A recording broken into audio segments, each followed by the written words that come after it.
எனக்கும் அவர்களுக்கும் இருக்கிறது சோற்று பசி அல்ல, சுதந்திர பசி. எனக்கும் அவர்களுக்கும் இருக்கிற பசி வயிற்று பசி அல்ல, வரலாற்றின் பசி. 1000 ஆண்டுகளுக்கு மேலே எமது முன்னவர்கள் தூக்கி சுமந்து வந்த விடுதலை பசி, பெருங்கனவு, அறம் சார்ந்த மறவர்களின் ஆட்சி என்ற புனித கனவு பசி.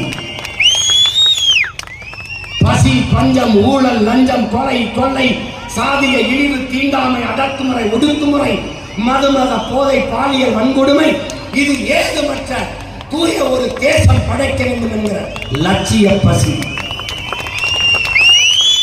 கூட்டணி இல்லாமல் எப்படி வெல்வாய் என்று கேட்கிற பெருமக்கள் அது சரியாகி விடுமா?